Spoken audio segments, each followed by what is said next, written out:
we just looked at the ways that we could make the most money possible in all the world. No. In the fastest amount of time possible.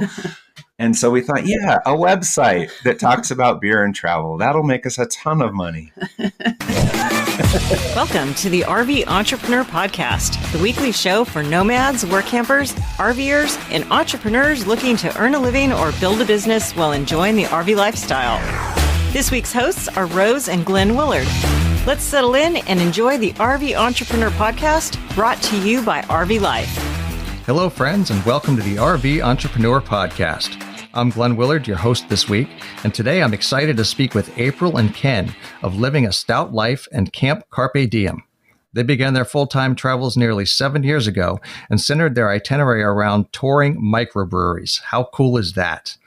That idea evolved into writing travel guides, podcasting, and creating an adult camp called Camp Carpe Diem for other travelers. But before we down our beers together, here's a quick word from our sponsor.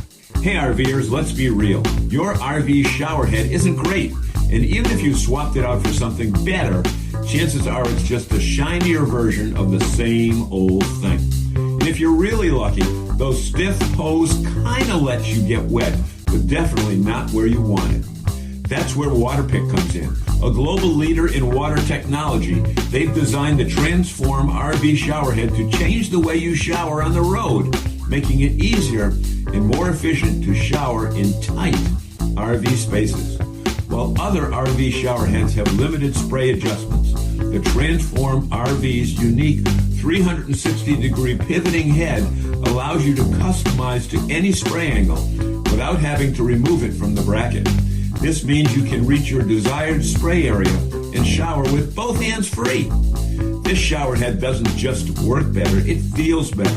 It's engineered to deliver powerful, consistent water flow. Its multiple spray settings are optimized to get the most out of your water tank.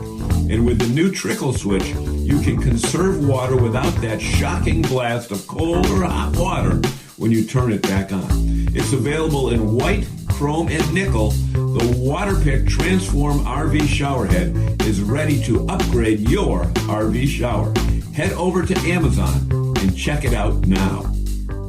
Let's raise our glasses and give a warm welcome to April and Ken of Living a Stout Life and Camp Carpe Diem. Welcome and thank you both for being here. We're excited. Thanks for having us on.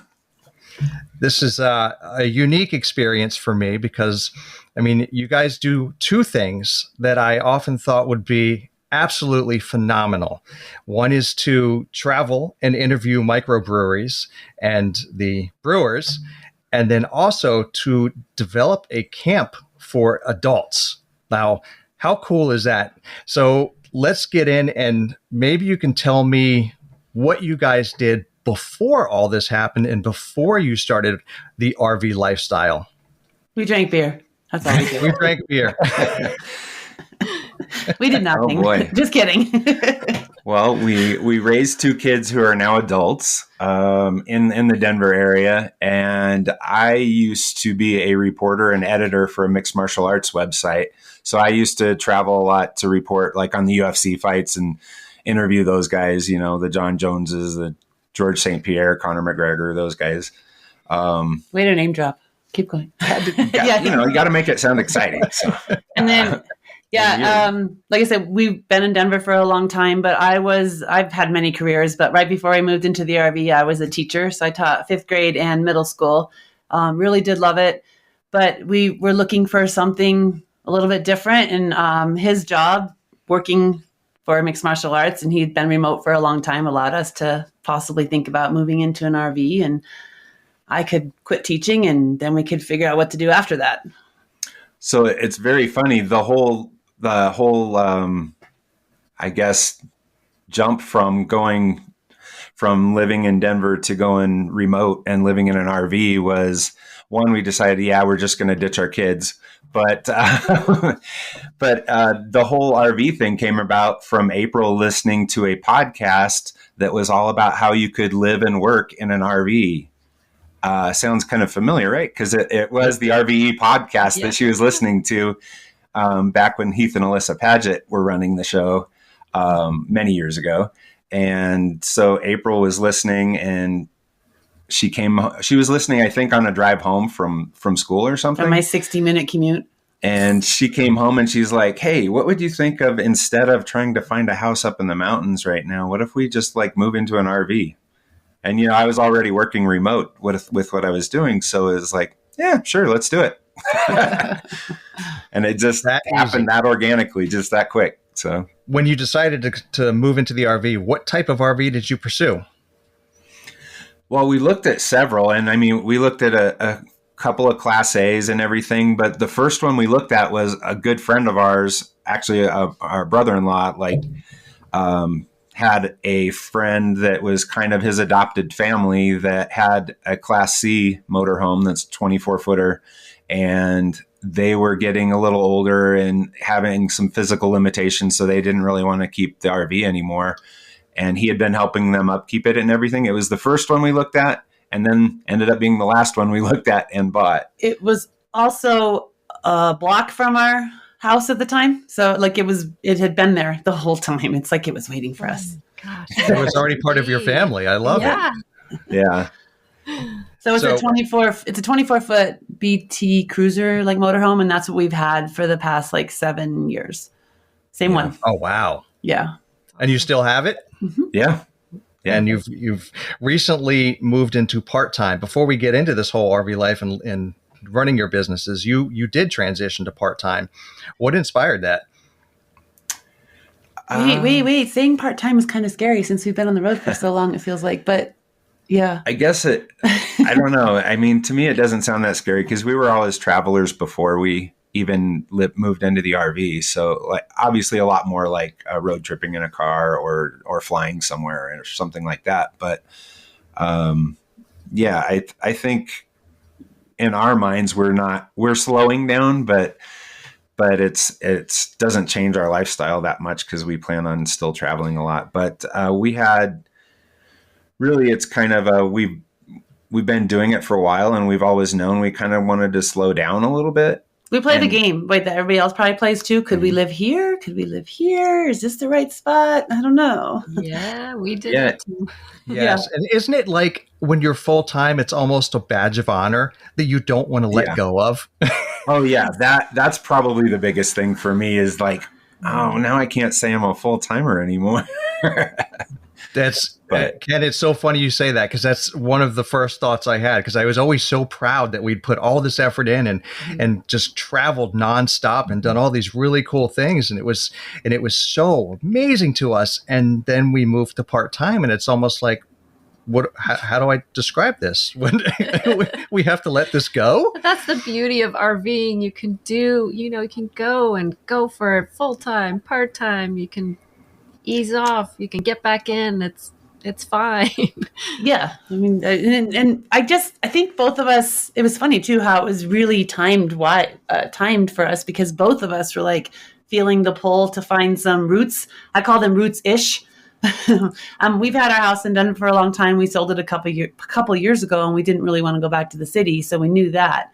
So it's always been like some small town kind of pulling us in. And we've been coming up here to Chaffee County, Salida, BV area for a long time just to camp and to snowboard and mountain bike. And it's just a cool little area. So that kind of drew us in. And then we started looking for some property and started brainstorming on what we want to do. And it just kind of, snowballed down to that.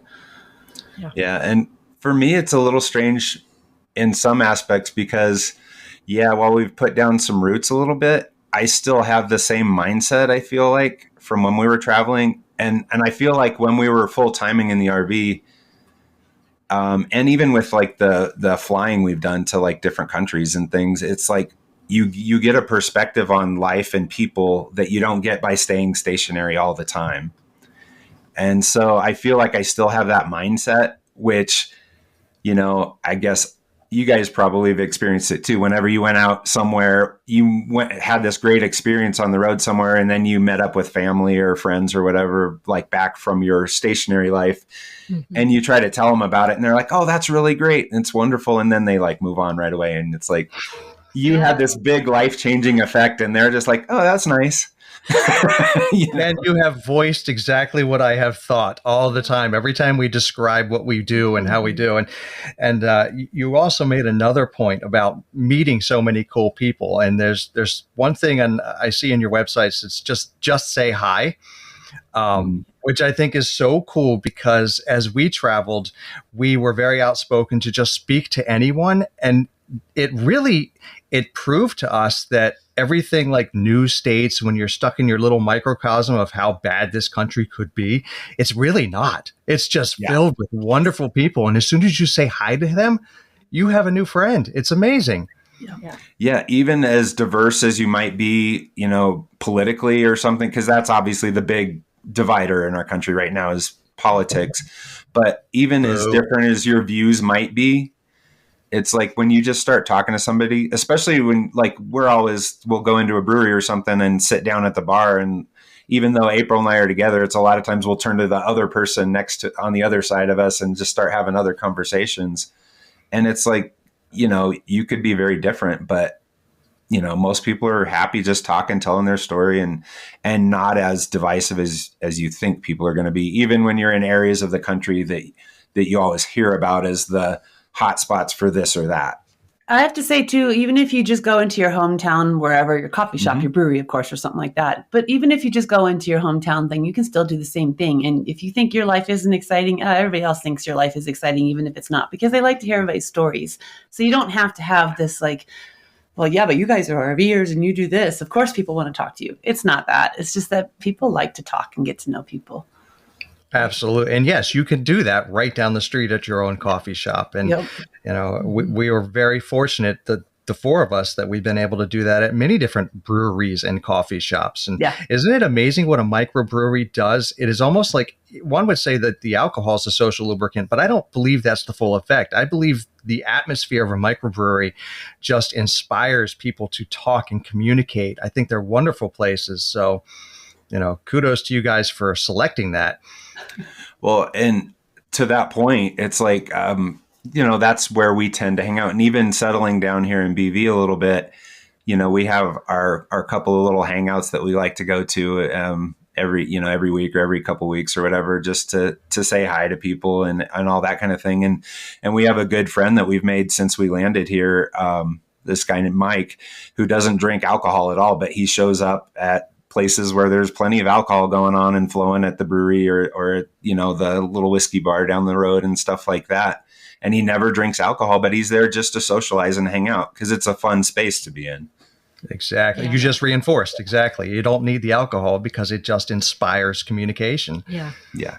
So, well, that leads me to, something you've worked on for a long time is called Living a Stout Life. And it's a great website. It produces some great information. It's an awesome podcast. How did you conceive of this idea? And secretly, I had thought about this a long time ago too, and thought what an awesome idea it would be. Well, we just looked at the ways that we could make the most money possible in all the world. No. In the fastest amount of time possible. And so we thought, a website that talks about beer and travel, that'll make us a ton of money. You realize, Ken, when you made that statement, I almost shot beer out of my nose. Yeah. I know everybody listening, we're on video as we have this conversation. So I could kind of see, I saw a little bit of foam coming out of the nostrils there. Let me get the tissue. Okay, you're all cleaned up now. Okay. No. Yeah. I knew, here's our first thought I was thinking like, okay, if we're going to cut like our expenses, because we thought we're going to be cutting our expenses in half because we're going to be moving into an RV. Like it can't be that much money. So then I could quit teaching and figure out what we wanted to do. I didn't want to teach online. I just didn't have a desire to do that. So I could quit teaching and his income could be, the income since he's already done it remotely and that could be it. And we can move onto the road and be great. But at the same time, I'm also not like this housewife kind of person. I have to do something. There's no way I'm cooking his meals all the time and cleaning up after him after he's working. So we had to figure out something. And then not a domestic goddess. I'm not. So I came home from work and we were trying to start planning all this. And he comes up with this idea, like, what if we did something called like something with beer, but we call it Stout Life. And I was like, I don't want it to be all about beer. Why is it that? And then he had the idea of like, well, Stout has it's a double-edged meaning. It's like a full-bodied life. So it's full flavored, but it's also about beer. And so we want to live that life and kind of encourage other people to do that when it's their time to do that too. So that's kind of where the idea for the name kind of came up. And we were like, we didn't have our plans finalized at all. It probably took us a couple years to really figure out where that website was going to go. Yeah. And that name just kind of left it a little bit open. So it didn't, like April said, didn't have to be all about beer. And it's not, I mean, it is beer centric, but there's a lot of travel on there, and we try to work in lifestyle stuff. Just things that, like you're into fitness a lot. And, like we have a little bit of article on there, about a couple articles, maybe about fitness and how to, like, when you're out traveling and your goal is to hit all these great breweries and stuff, that can go south physically really fast, if you're not paying attention and not moderating, and that's a lot of our whole lifestyle too, is like, we talk a lot about just moderating things. Like, we don't drink to excess usually. We don't exercise to excess usually, but we try to keep things just kind of in an even keel, I guess. Full bodied. Yeah. There you go. Brilliant. How have your readers, because you compile a lot of information when you go to a town, you compile a great deal of information about each brewery and what you've tried and trips based on those breweries. How is that received by your readers? I think a lot of our goal is to, like, when people go out somewhere to explore a new city, that they want to, like, ask themselves first, like, okay, what does living a stout life say? Where should we go?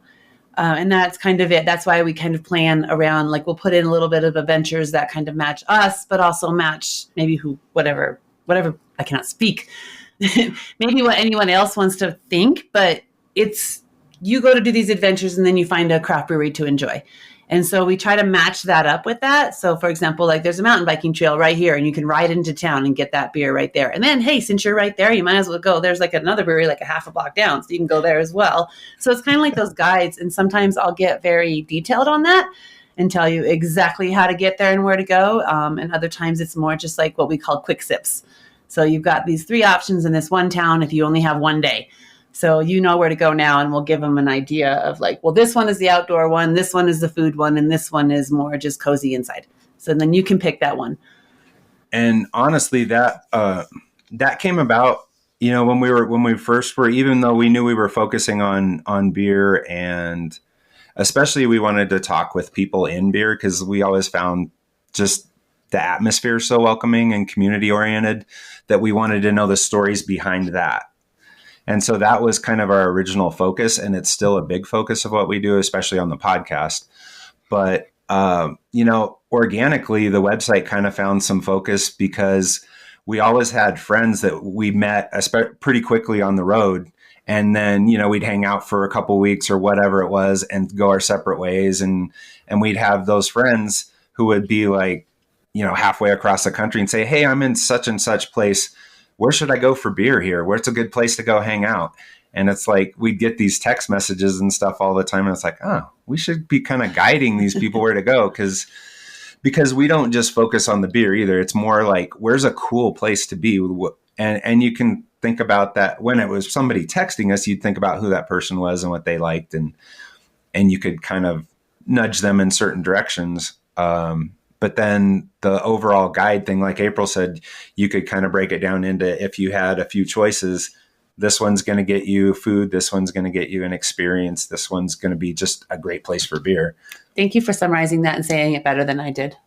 Well, and I repeated you. We like to repeat each other all the time. That's my MO, is I like to repeat everything April says. So. We do that too. But I have to ask, because we get asked a lot, is how is it working with your spouse on the road? It is way better since we work on the same things than it started out when I was working remote. I was still doing my MMA job, reporting on that and doing all that kind of stuff.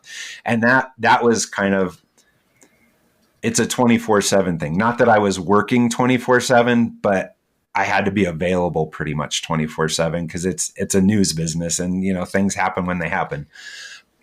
And April wasn't working yet for the first 3-4 months. Few months. We started in the summer, and I usually had the summers off for being a teacher too. So I was ready. We're exploring all these new places. Our first trip was to go to from Colorado into Uray, where we had never been since we lived in Colorado for 30 years. But I was so excited to do everything, and I'm like, let's go. And he's like, I have to work. I got work. So that caused a lot of conflict. It was more that conflict. And I think if we did completely separate things, it would probably be an adjustment period. But I think it would smooth out in the long run, because if you share that, especially for us, we're in a 24-footer. That's not, a couple hundred square feet max. And so you learn pretty quick how to try to stay off of each other's nerves a little bit and things like that. You have to adapt or I guess it's a good test for a relationship. If you really want to test your relationship out there, move into a 24-foot RV or smaller, or even a big one, and just try it for a couple of months. See how that rolls. We do okay. Sometimes we'll say okay, do you need a cubicle? And then, air quotes here. Do you need a cubicle? And do you need me to leave you alone? And he'll say, yeah. And so I'll respect that for about, 20 minutes, and then I'll bug him again or something because I have a question. But we try to kind of say oh, I have to listen to this video. Do you want me to put headphones in, or try to respect that space and what we're working on at that time? But I do have to very quickly, you can't ask this question without us telling us the slamming curtain story. Yeah. So basically we have one door in our RV besides the 2 passenger doors and the driver's side door, but that's not part of where our living space is. So we have our bathroom door. And usually if we're upset or need some space, we'll go outside, and I like nature, and I'll usually work outside a lot. But it was a crappy rainy day, and we were fighting about something or arguing about something. I don't even remember what it was anymore. No, neither one of us could remember what. So that separates, there's curtains that we have set up that separate our driving space from our living space.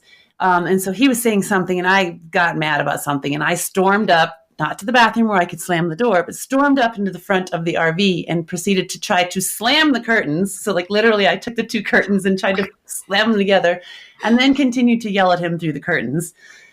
So, which of course was oh, hell no. That's not going to end that way. Yeah, so he went to grab the curtain. Don't slam a curtain on me. Hell no. It was quite funny. Yeah. Don't know what we were arguing about. But hey, I made a good That's story. probably the biggest argument we've ever had in the RV, and still have no idea what the hell we were even arguing about. This episode is made possible by Travelfy. Want reliable internet without the hassle? Meet Travelfy. It's portable, high-speed Wi-Fi that's ready to go wherever you are. From road trips to remote cabins. No tricky setup or permanent location required. Just plug in and you're connected. And here's the best part. No contracts, no commitments, and no reactivation fees. Pay only for the months you need. Travelfy connects to the strongest available signal among multiple major networks, so you stay online with confidence, backed by a US-based support team that knows the outdoor lifestyle. Travelfy, simplifying internet while you travel. Visit travelfy.com today. That's TRAVLFI.com. Listeners can save 15% with code RVE at checkout. Isn't that great? I love it. I mean, being a partner with my wife in our previous business of 20 years that we sold was my favorite. There is no other partner that I'd ever want to do business with and be married to. Other than this, so thanks, babe. Oh, you didn't say that, Kenny. I got that either. I didn't say it well. No, it was. Sorry. No, it's been great. No, it's been great. Yeah, it's it's give and take. Just like any relationship, whether it's a friendship or a marriage or family, you got to have a little give and take and a lot of understanding. But right. So true. So I know we want to talk about other things, but I have one final question about, living a Stout life. You've interviewed all over the world, and even in our home state, Delaware, with Dogfish Head. What is your absolute favorite, not necessarily brewery, but favorite interview that you've done for the podcast? That's a tough question, huh? That's a good one. Wow. All of them. I mean, there are one that stands out. I don't know. I'm probably going to answer, and then after the podcast, I'm going to probably think of 10 more that blow it away. But I don't know. We've just met so many cool people. One of my favorite characters is actually a guy from here in Colorado in Breckenridge. His name's Ford, and he runs a brewery called Broken Compass in Breckenridge, Colorado, which is a fantastic brewery. And you got to go to the original location out by the airport. That's the best one. You got to go there. But it's mostly memorable for me because of Ford himself, because he's this mountain man character that, like, in the middle of January, February, full on winter, I don't think he owns but maybe 2 or 3 pairs of pants, and he never wears pants. He wears shorts all year round. It'll be 0 degrees outside. He's wearing shorts, and he's got that big long beard that goes down to his belly button. And he's a Burning Man guy. He goes to Burning Man every year, and he helps build the man and all this stuff. He's just such a character. He's like, if you looked up the picture of the quintessential microbrewer in a dictionary or an encyclopedia or something, if they even have an encyclopedia anymore, I don't know, but he would be the picture that shows up.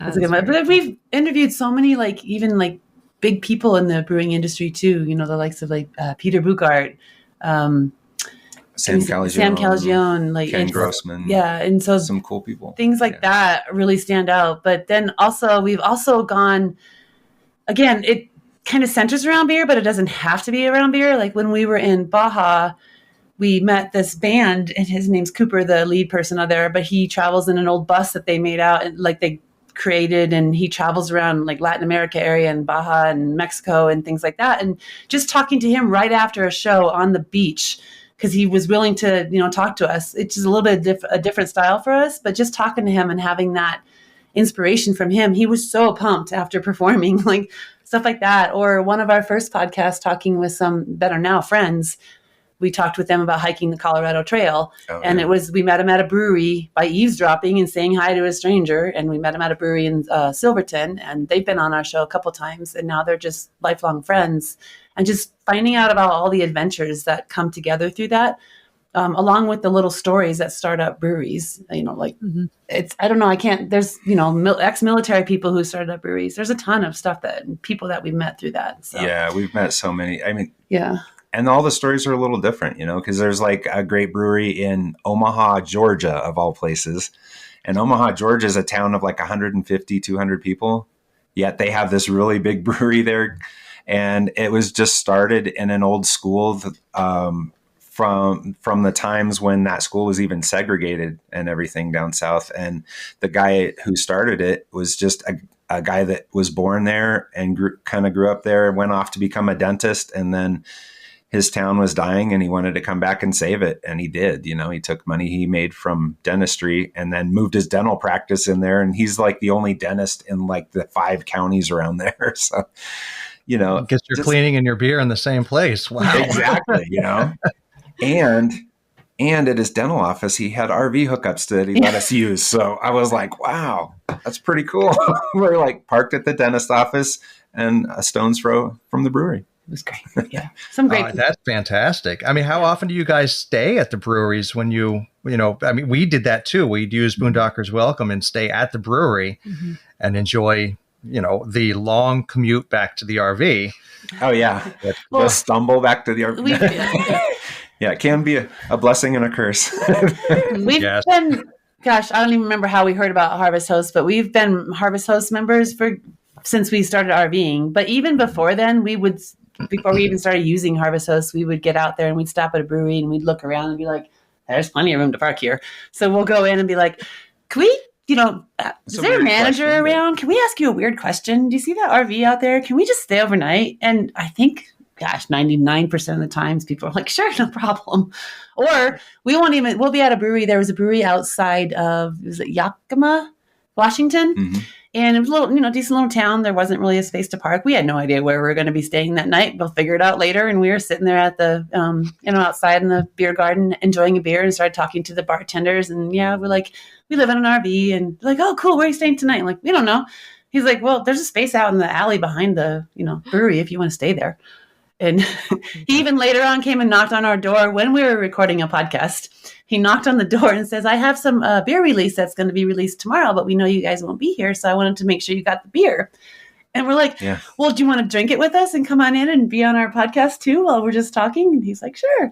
So and he was just a server behind the bar and stuff, but like had a really cool, interesting story too, because he actually traveled in his van a lot. But he worked there, but he was like, a climber and things like that, I think. And so had a pretty cool backstory as well. And I think most people do when you sit down and just start talking with somebody, it may not be the most exciting background or the most exciting story, but it can be very interesting, even if it's not exciting. Most people have some sort of interesting story to tell.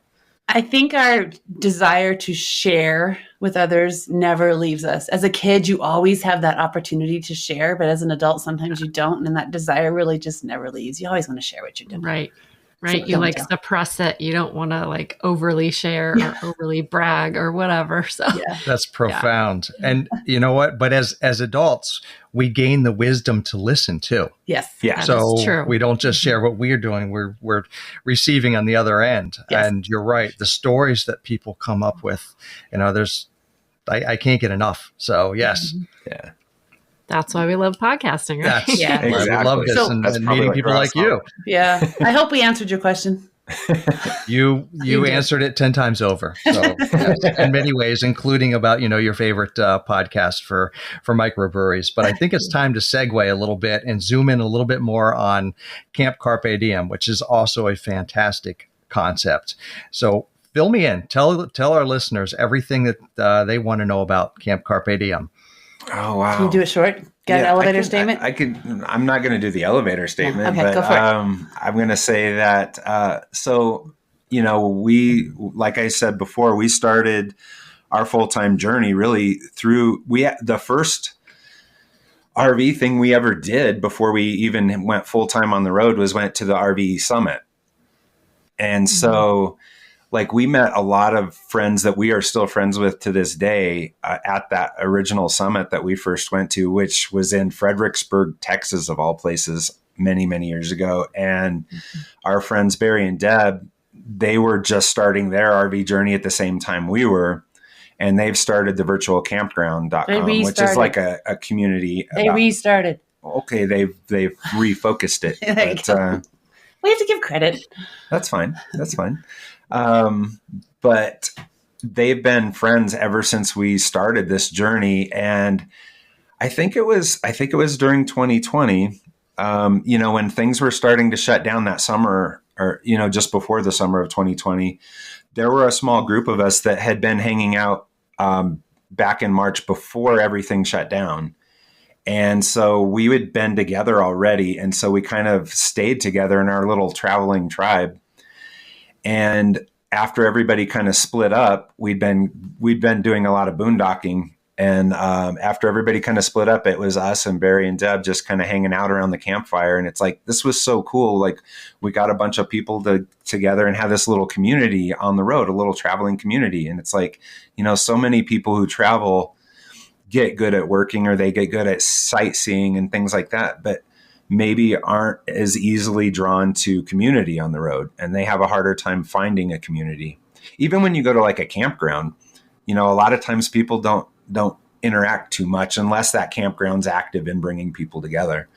And so we were like, this was really awesome and it wasn't that difficult. Maybe we should do this more often. And then we started brainstorming this idea of just having a small event that's focused on just building community around people who like to do similar things. Because that's what our community was at that point. We like to mountain bike. We like to do photography. We like to drink craft beer and a couple other things. And that became our guiding focus. And we consciously decided to make Camp Carpe Diem something like that, where it wasn't going to be, we're going to try to get 500 people to come to this thing. We just wanted it to be something small where we usually cap it out at around 50 people because we want it to be something where you can manage those conversations and really get to know people. It's a it's an event where you can come together as adults and stop worrying about your working life for a little bit and hang out for fun, like stop adulting for a long weekend to get together, to know other travelers or the local community, because that's another goal we like to do, is bring travelers together to the local community, share the community with everybody so that we can bring business to them as well. But it's more like, hey, you know, you're on the road, like come to this place, come explore this beautiful area, hang out for a little bit. And then maybe, you know, in a few months, you guys who you just met at Camp Carpe Diem are traveling together and now you have new friends. And then next year, when we do our next Camp Carpe Diem, we're going to explore an entirely different region of the country.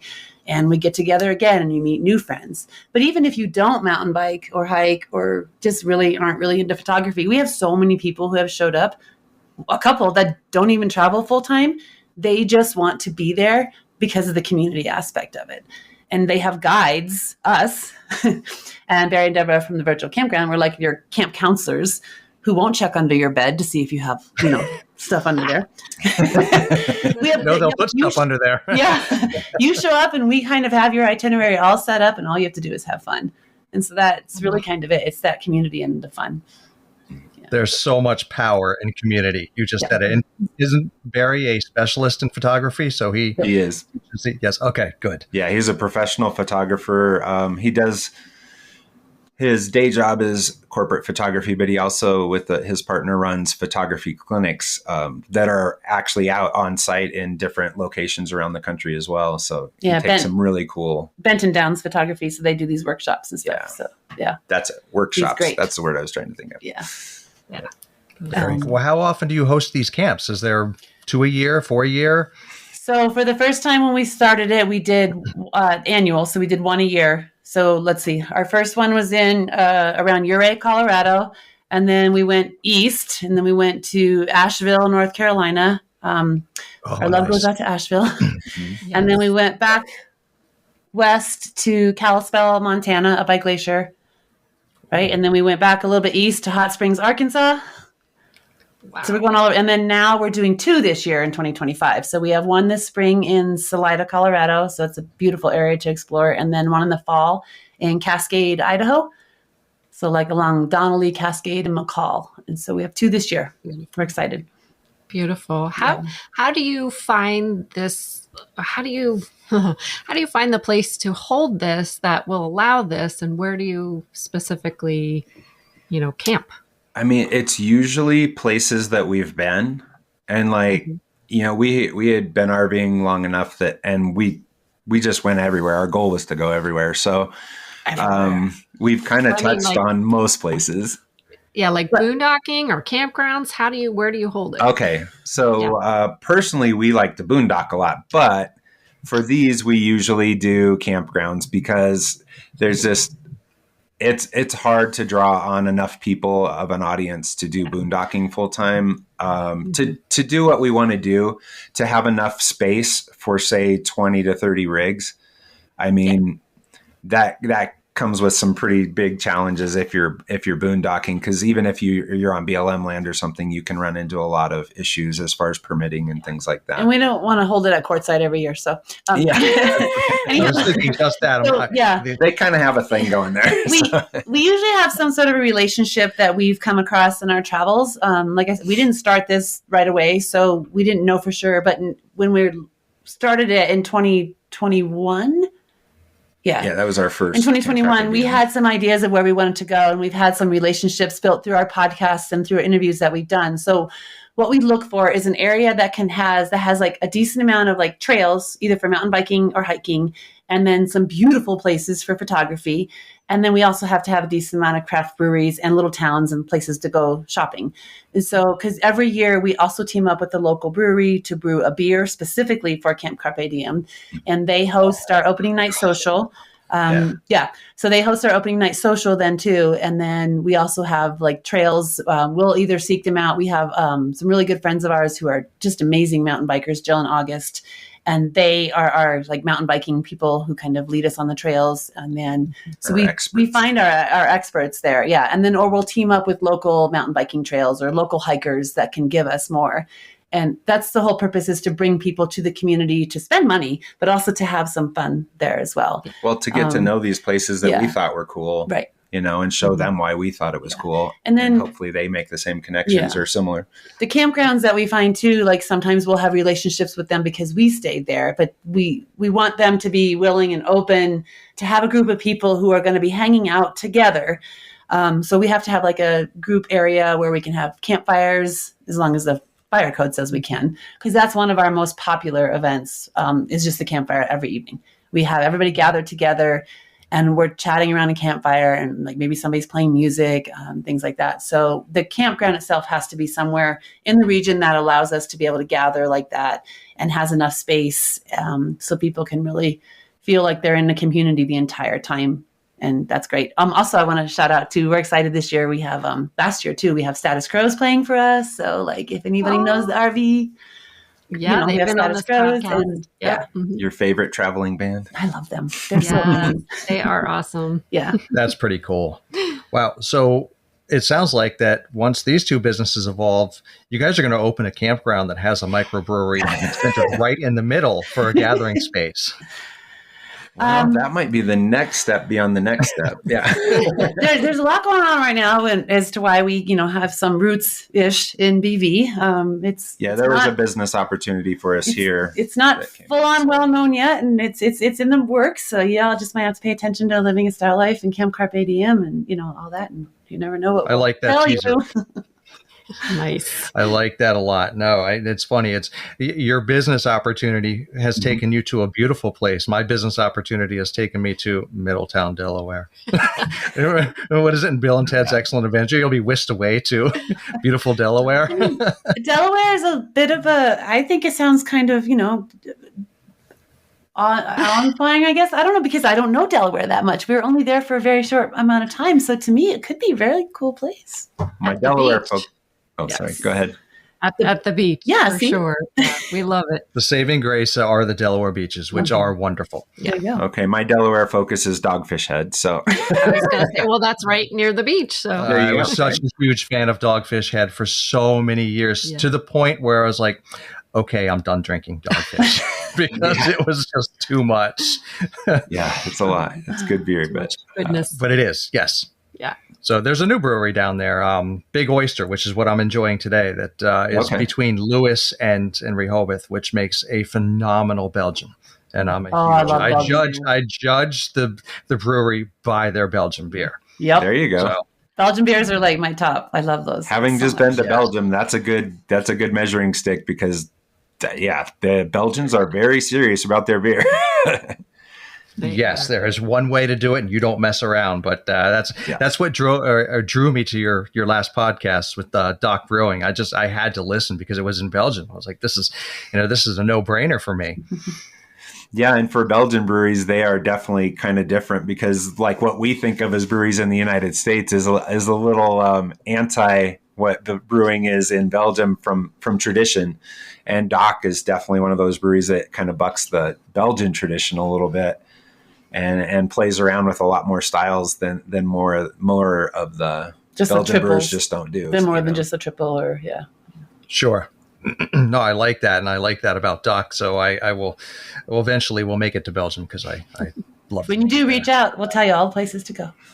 We will.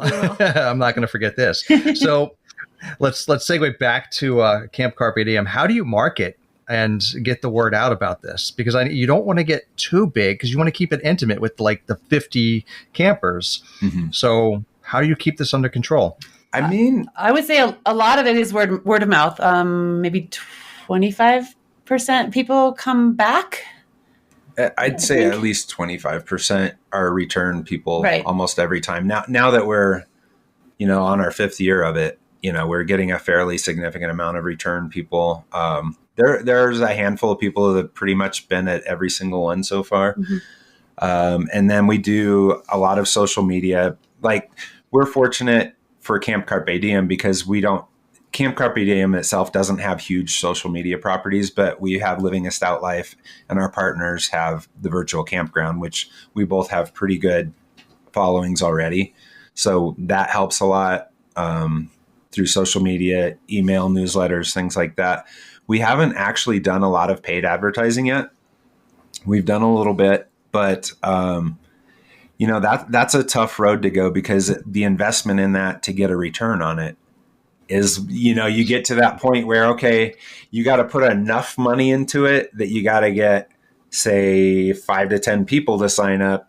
Otherwise, you're just throwing money down a hole, and it's not really reaching anybody. If you're putting a couple $100 into, Google ads or Facebook ads or something, you're probably just throwing your money away. So that's a tough balance to find on the advertising side. So he's got some graphic design skills. And so he's done some of our own little ads that we've pushed out with, beautiful images and things like that, and the links, and we do discounts. We've teamed up with some of our past sponsors for CCD, which we lovingly call, Camp Carpe Diem, CCD. And we've done giveaways to kind of promote it more and to get more subscribers to at least be interested in camp, maybe even for future dates. So we've done that. I had another thing. We do podcasts. Yes, that was what I was going to say. We'll get on podcasts. So yeah, we do. We often do offer discount codes on podcasts and things like that. So you might want to stay tuned to the end of this one and listen for that, and maybe check the show notes after the podcast. Good job. They got away their job, Kenny. Thank you, Ken. You just covered my ground. I want people to check out the RVE podcast. Yeah. Come on. Oh, what's really funny though is okay, so we run our website and we have to pay attention to SEO, like search engine optimization, sure, and keywords and things like that. And just, I don't know this, I know the year just started, but into last year and just now, it's just kind of hit me that people are starting to find us through words that I didn't think we were. For example, RV rallies. To me, I just never pictured us as an RV rally, because to me, an RV rally is something really big, like something you'd host in Quartzsite or around the big camp, the RV shows, the new shows. And more RV focused. Yeah. Because we're more people and community focused than we are. We have people that don't RV or van life or anything that come to Camp Carpe Diem, and they'll rent a cabin or the last couple of Camp Carpe Diems we've had, including the one coming up in Salida this year. They have, the campgrounds themselves have a couple of RVs on the campground that they just rent out like rooms, basically. So, and we've had people that like to come do that and be part of the community. And it's been kind of cool to see that aspect of it for me. It has. But circling back to that business part, understand how you're setting up your website or your social media or your posts or whatever you're doing, that SEO has a huge impact on it. Yeah. And even like I said, we've known that. It just never registered to do RV rallies. And like I said, we've had people reaching out because they're searching that. And we're slowly getting ourselves on these lists of different RV rallies, which, now I guess we're an RV rally. I guess it doesn't matter the size nowadays. It's big and small. I think that helps too, because people are looking for communities to attend. They don't want to, a lot of people just don't want to travel all of the time by themselves. Sometimes you want to be a little intrinsic and hang out by yourself. But most times you want to be with somebody. Also too, we'll present at different things. Like we presented at Escapade, and it's mostly about living a stout life and to doing that. But we also, that's part of what we do and love is Camp Carpe Diem. So presenting is another way that we've kind of marketed more. Hey RVers, let's be real. Your RV showerhead isn't great. And even if you swapped it out for something better, chances are it's just a shinier version of the same old thing. And if you're really lucky, those stiff hose kind of let you get wet, but definitely not where you want it. That's where Waterpik comes in.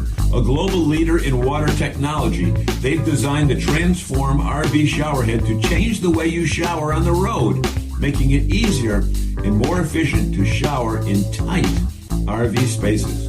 While other RV showerheads have limited spray adjustments, the Transform RV's unique 360-degree pivoting head allows you to customize to any spray angle without having to remove it from the bracket. This means you can reach your desired spray area and shower with both hands free. This shower head doesn't just work better, it feels better. It's engineered to deliver powerful, consistent water flow. Its multiple spray settings are optimized to get the most out of your water tank. And with the new trickle switch, you can conserve water without that shocking blast of cold or hot water when you turn it back on. It's available in white, chrome, and nickel. The Waterpik Transform RV showerhead is ready to upgrade your RV shower. Head over to Amazon and check it out now. these are great marketing maneuvers. I mean, it's easy to sit behind the keyboard and just work your SEO and hope that people find you, but you're really getting out there. Yeah, I think that's the key. Well, it has to be, because I mean, the community you're solving a problem that is so real for so many people, especially after COVID, where, everyone was locked away and everyone got lonely. Yeah. And we realized, oh my God, we're human beings. We're social beings. We need to connect. Yeah, we can't just be in front of the computer all day long and think that's a stout life, because it's not. It's not. It's what I miss about traveling right now. But by being, very part-time, I really miss the connecting. Yeah, for sure. Yeah, for sure. And I for us as your camp counselors, I love seeing anybody, older. We have people who are probably in their early 70s all the way down to 21, for example, whatever. But and everybody seems to connect. And I love watching that. The four of us will step back and just watch everybody around the campfire. And so many people who didn't know anybody before, had no idea who these people were, and they're very different ages and very different interests, but they're connecting over that because we brought them together, and I love that. And then our WhatsApp group that we create is consistent for months after the event. Oh, I love seeing them. Yeah, I got goosebumps on that one, because I know exactly what you mean. Just to sit back and watch the community that you brought together, become a real community, and a family. That's it's so rewarding. Yeah, it's incredible. It's worth every bit of it. And it makes me want to come to CCD very badly right now. You should come. That's your travel. There you go. Problem is, we have a 12-year-old and a 14-year-old. Well, that's your vacation time. You find, Yeah. Find our peeps to watch them. Yes. Parents need vacations. It's just a long weekend. Yes. Good point. Yeah. Nice. So, actually, let me say that real quick. We do have some people who will be like, "Oh, I do have kids," but how many times do you go on vacation? And it's okay to do that. And sometimes you just need that adulting group. And I love that there are so many RV places and RV camps, RV rallies that bring families together that include the kids, because that's extremely important too. So both on the extremes are both very important. So just, something to think about if you do have kids, it is time to get away and just to spend time with adults too. So very we need that. True. Good reminder. Very good reminder. Yes. So is CCD now a break-even business? Have you generated a profit at this point? We actually do generate a little bit of profit. It's not, it's not something that we're going to quit everything else and this is our only job and that we're going to retire off of or something like that. And I think that's, we kind of made it difficult on ourselves to build it into something like that, because if you keep it small, around 50 or something, there are a lot of hurdles. You can't generate that much income because there's only so much that people can or want to pay to do something like this. And also we get sponsors and things for all kinds of stuff. But, it's a small crowd and we have to offer some value proposition if you're going to put money into our event. So it's if our attendees are 50 people, that's not a big audience to say, hey, give us $50,000 to sponsor our event. That's just not going to fly. And that goes back to that same side of advertising too, where it does make advertising challenging because we're not trying to draw 500 people. So to put the money out to draw 50 people, it's, we got to get really creative. So, but if you want to put in all of our time, we probably wouldn't make a profit. Yeah. But at the end of the day, if you're only talking about a little bit of money, we make a little bit of money. So it's good that we're profitable. Probably don't want to know our hourly wage, but $4 an hour, $3 an hour, right? But you know what? It doesn't matter. The reason I asked that question is because it sounds like it's so incredibly rewarding for you to be camp counselors that even if there was a net loss, you'd still do it. Yeah, I think we would. Well, and I don't remember all the numbers all the way back to the first year we did it, but I doubt we probably made any money the first year, We made a little bit. Did we make money? We made a little bit. We were all excited. We're like, oh my goodness, we actually made money the first year. We probably made some beer money. Nice. Yeah. It's funny on living in Stout Life, the website, you have a statement on there. Now I have to read this one verbatim. It says, "We don't want to bombard you with pain in the ass ads, but we still need to make money. So buy us a beer instead." Love it. I love it. And I'm saying to our listeners, go on there and buy them a beer, please, because it is very difficult. And I know, having our website and ads generate a good amount of income, but they're annoying. So I appreciate that you put that on there. Mm-hmm. Yeah. We've been down the ads road a little bit, and like the ads that we have on there right now are actually just partners that we work with very specifically. They're not like Google Ad Network or something like that. Like, because we've bounced back and forth on that idea, and there's a lot of challenges with that. One, it is a pain in the ass for a lot of people that come and want to read something on your site or watch a video or listen to a podcast. And two, it can slow your site down. And, yes, there's so many things that there's the positives and the negatives, and you're trying to find that balance. So I can say we've had people take us up on that offer. That is really good. And it's kind of how we end our podcast too. A lot of times is, buy us a beer.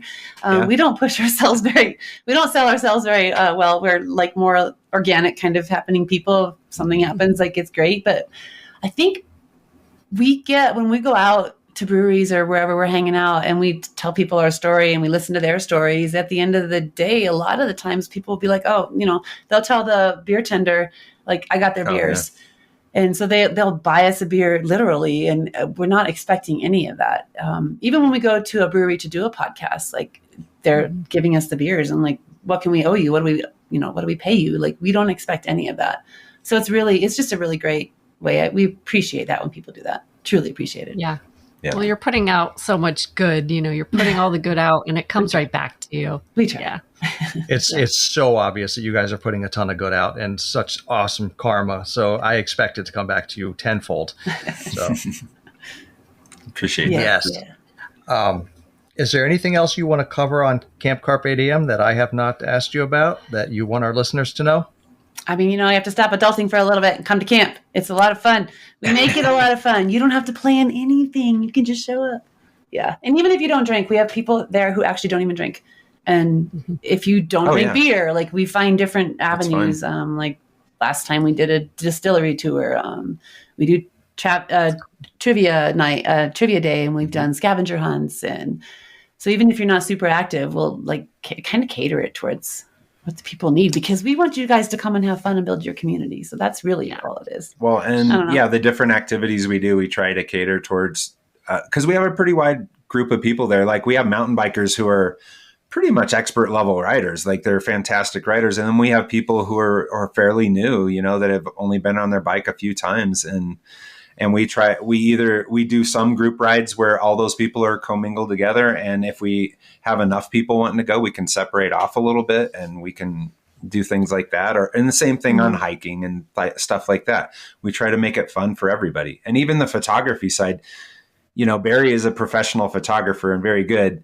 And if you've got this great SLR, like he can help you with whatever you want on that. But he actually gives a lot of tips that like, if your best camera that's with you right now is your iPhone, cool. He'll teach you how to do some cool stuff with that. So. Yeah. Find your playful side, find your community, stop adulting. We have so many taglines. I can't even figure them out yet. But just come do it. Adulting.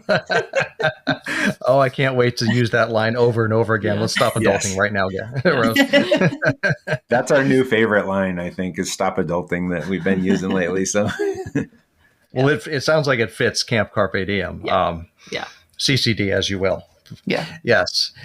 Is there anything about living a stout life that you'd like to throw in? I mean, we can't get to everywhere. Ken said earlier that we tried to go everywhere when we first started traveling. Like nobody can go everywhere, but we want to at least give people ideas and suggestions on to where to go and be their travel guide. So if anyone has places that they love that think that, we could love too. Like we always love suggestions. We love emails and just people commenting on things. A lot of people hate comments on their articles and stuff, but please like comment on things or shoot us an email. Yeah. I mean, we want to bring in, again, even Stout Life is about community. That's how we've built it. That's how we do that. So, yeah. There's 10,000 breweries in the country. So And that's just the United States. So we can't hit all of them. And my liver wouldn't handle it. But people like to say, I mean, now the brewing industry is struggling a little bit, but it's still there and it's still alive. Beer isn't going anywhere. The community around that is not going anywhere. But if anybody wanted to reach out and be on our podcast, like, we love things like that. It's just, I don't know, go visit the site, peruse through it. We have some old things in there too about like when we first started RVing and things that didn't quite match our style right now. So you could have some really good fun, like losing yourself in the website. You can go down the rabbit hole. Yes, you could. The rabbit hole of beer and seizing the day. I love it. Yeah. Well, Ken, April, it has been, a toast-worthy time speaking with you both. I'm so excited to learn more about this, and I think our listeners will be too. So thank you very much for taking the time to be here today. You're very welcome. It's been great. Yeah, thank you for having us on. And before we go, where can everyone find you and read more about things and your website and the rallies? Let us know. Are you ready? I have a whole spiel. Okay, it's at Camp Carpe Diem, but it's CampCarpediem.com. And if you use RVE20, you'll get $20 off registration, and it's a cool little code, and it's, I don't know, I think it's worth it. We have a lot of fun. But then if you want to find Stout Life and to find all about like how to find the great places around to travel, it's livingastoutlife.com. And we're on Facebook, Instagram, those channels too. So yeah, anything else? Okay. Maybe a quick little, do you have any quick advice for those living on the road, wanting to be an entrepreneur? They want to start something. Do you have any advice for them? I think probably the best advice that we ever got was even, everybody, when you hit the road, you think, oh, somebody's already done that. Oh. Somebody's already started that podcast, or somebody started that website, or somebody does this business or that business. But one of the best pieces of advice that we ever got was, if it hasn't been done by you, it hasn't been done yet. Oh, love it. So no matter what your interest is, go for it. Try it. I mean, life's too short to go, oh, I wish I could. I wish I would have. There's a ton of songs out there that say, oh, I wish I would have done this. But no, don't wish you could have done something. Just go for it. Just go for it and try it. And start now. Like, yes.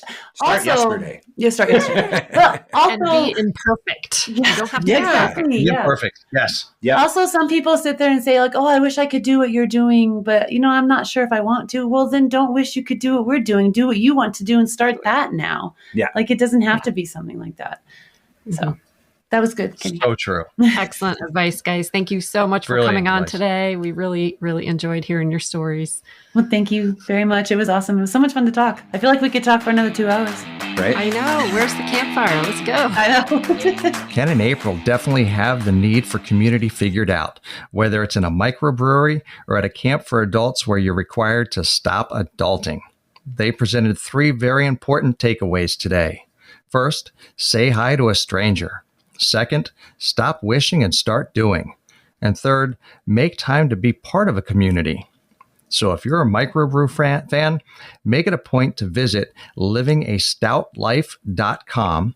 And for those of you craving the camaraderie of other RVers and fun people who want to take a break from adulting, look into booking an adventure with Camp Carpe Diem. And you can use the code RVE20 to get a discount on your next booking with CCD. Thank you all so much for hanging out with us today. This episode is made possible by Travelfy. Want reliable internet without the hassle? Meet Travelfy. It's portable, high-speed Wi-Fi that's ready to go wherever you are. From road trips to remote cabins. No tricky setup or permanent location required. Just plug in and you're connected. And here's the best part.